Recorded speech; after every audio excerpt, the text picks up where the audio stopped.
우리나라가 진짜로 이민 많이 나간 나라예요. 전 세계에서. 그러니까 전 세계 이민사에서 굉장히 특별한 경험입니다. 얼마나 많이 나갔냐? 제일 많이 나간 나라가 아일랜드입니다. 거기는 대기근 들었고, 그 다음에 아일랜드하고 우리하고 비슷한 게 많죠. 이웃나라한테 식민지가 됐잖아요. 영국한테. 아일랜드 영국한테, 우리는 일본한테. 이제 거기서 제국주의 침략과 지배를 당한 경우도 많고, 그리고 이민을 많이 나갔어요. 특히 이제 우리는 쌀농사 짓다 보니까 우리가 지금에 비하면은 인구가 이제 뭐 그때 나라 뺏길 때 한 2천만 됐으니까 아무것도, 그것도 남북을 합쳐서 2천만 됐으니까 아무것도 아닌 것 같지만, 그 당시 기준으로 전 세계에서 인구 밀도가 제일 높은 지역 중에 하나였죠. 근데 거기 일본 사람이 한 60만이 왔거든요. 그러니까 전후 사람들은 한 200만이 이제 빠져나가게. 저 같은 사람이 지하철에 들어와서 막 앉겠다고 하면은 양옆에 앉은 사람들 튕겨나가야 제자리 하나가 나오겠죠. 그러니까 일본 사람들 들어오니까 전후 사람들 튕겨나가게 되면서 나간 숫자가 400만이 넘었습니다. 그러니까 2천만, 그러니까 이제 해방 후에 3천만 동포쯤 될 때, 해방될 무렵에 3천만이라고 할 때 400만이 넘었으니까 한 3, 4% 되는 거죠. 14%쯤 되나? 근데 아일랜드가 25%가 나갔어요. 화교가 무지 많죠. 머릿수가 많아요. 그런데 중국 사람은 워낙 머릿수가 많다 보니까 화교가 전체 중국에서 1.몇 %밖에 안 돼요. 중국 본토 인구에 대비로 치면. 근데 우리는 지금도 상당히 많죠. 지금도 한 7, 8% 되지 않나요? 그러니까 7천만, 그러니까 남북을 합치면 7천만인데 해외에 있는 게 700만, 800만이 된다고 하니까 지금도 10% 정도 선인 거죠. 어마어마하게 많은 인구가 살고 있습니다. 그리고 그 사람들이 다 이주노동자였어요. 하나같이 이주노동자였고, 우리가 유명한 독립운동가들, 임시정부의 국무위원이었다. 이런 분들이 실은 다 이주노동자예요. 저 상해에서 전차표 팔고 그러면서 생활하면서 임시정부 지켰던 겁니다. 그래서 나는 우리나라에 와 있는 이주노동자들도 우리 그 독립운동사 생각하면 절대로 함부로 대하면 안 돼요. 우리가 그런 경험을 했었던 민족이기 때문에 이주 노동자들에 대해서는 좀 다시 봐야 합니다. 우리나라는 정말 희한한 게, 보통 보면은 이민이 나가요. 그러다가 이제 이민이 중단돼요. 그러니까 먹고 살만해지면 이민이 이제 끝입니다. 그리고 좀 더 발전해서 더 먹고 살만해지면 이웃나라에서 이민이 오죠. 근데 우리나라는 어떻게 된 놈의 나라가 참 신기해. 비동시성의 동시성, 이런 말 있잖아요. 무지, 어려운 말 같지만 그렇게 어려운 말은 아니에요. 이상한 것들이 한꺼번에 존재한다는 뜻인데, 한편으로는 이민이 나가요. 그런데 이민이 나갈 때 이민이 들어오기 시작을 해요. 그러니까 참, 우리가 80년대라는 시기가 한동안 이민이 계속 빠져나갔거든요. 그러면서 또 이민이 또 들어오고, 미국에 가고 또 일본에 가보면은 이민 왔다고 해서 언제 오셨어요? 물어보면은 언제 몇 년 된 사람이 수두룩 빽빽이에요. 그러니까 그건 참 희한한 나라죠. 그만큼 살기가 또 어렵다는 얘기입니다. 경제 발전도 많이 했지만. 자, 우리 단군 할아버지 내세운거는 20세기 초반에는 저는 굉장히 긍정적인 면이 있었다고 생각을 합니다. 그러나 지금은 아닌 것 같아. 지금은 우리가 단군 할아버지의 자손이라는 그런 혈연에 입각한 단일민족 의식은 이제는 정말로 버려야 할, 우리가 극복해야 할 의식이 되어버렸습니다. 20세기 사회과학계에서 최고의 히트 상품이 아마 상상의 공동체가 아닐까 싶어요. 민족이란 걸 상상의 공동체라고 베네딕트 앤더슨이라는 마크시스트 인류학자가 만들어냈죠.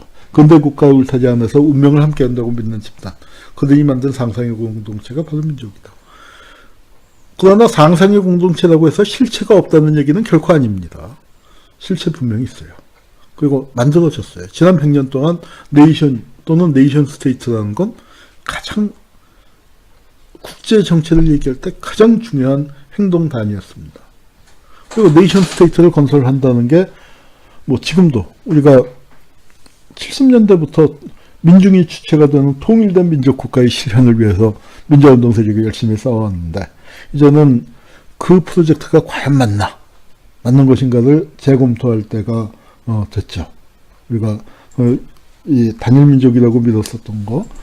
근데 이제 그런 의식 플러스 청년들이 먹고 살기가 어려워지니까 난민 문제 같은 거에 대해서 굉장히 깜짝 놀랄 정도로 국민이 먼저다. 정부는 응답하라. 난민법 폐지, 가짜 난민 송환, 난민에 대한 반대가 찬성보다 10% 이상 높게, 상당히 높게 나왔습니다. 저에게는 무슨 얘기냐면요. 촛불을 들었던 민주시민 중에 절반 이상이 반대한다는 얘기예요. 난민 문제에 대해서. 촛불을 들었으면 진보적일 것 같지만 저 퍼센테이지 적습니다. 촛불을 든 민주시민들 중에 사드 배치 찬성했던 사람들도 굉장히 높았던 것처럼 난민 문제는 오히려 더 사드 찬성했던 안보 문제였던 그거 찬성했던 사람보다 더 높은 거죠. 그래서 이게 지금은 이제 자유한국당 해체 청원이 신기록을 세웠습니다만 한동안 청와대 청원 게시판에 최다 인원수를 차지했던 게 난민 신청 허가를 폐지하라. 그러니까 난민에 대한 반대 정서 같은 게 강하게 남아 있었습니다. 제가 강금실 장관 시절에 무슨 법무부의 인권정책 자문위원 쪽에 역사도 하나 필요하다 해서 뭐 잠시 간 적이 있었어요. 그랬더니 거기서 이제 과장급이 중앙부처의 과장급이 실무자입니다. 국장만 해도 관리자예요. 그 정책 실무자는 진짜로 그 과장선에서 많이 이루어지는데 과장급들하고 대화할 기회를 가졌어요. 그래서 그때도 이제 난민 문제를 한번 물어봤어요. 우리 그거 받아들여야 하는 거 아니냐, 신청해야 하는 거 아니냐 했는데 진짜로 깜짝 놀랄 정도로 솔직한 답이 나왔습니다. 우리 단일민족 아닙니까? 단일민족의 순수성을 유지하지 않습니까? 뭐 그러니까 공식적인 자리라고 해야겠죠. 비공개였지만. 근데 하여튼 너무 솔직한 대답이 나와서 좀 깜짝 놀랐었던 그런 적이 있는데 이제는 그걸 좀 극복해야 하지 않을까. 그런데 참 어렵죠. 바로 어저께죠? 어저께 나온 얘기입니다. 정말 띠용이란 말이 딱 맞는 어떻게 저럴 수가 있는가. 김원봉 문재인 대통령이 김원봉 언급했더니 백선엽 찾아가는 걸 보고도 띠용했는데 연속 띠용입니다. 연속 띠용인데 저건 뭐 지금 언론에서 보수 언론에서조차도 굉장히 공격을 하고 있죠. 우선 근로기준법 위반이고 저렇게 하면은 우리 한국 사람들 청년들 일자리를 뺏게 된다.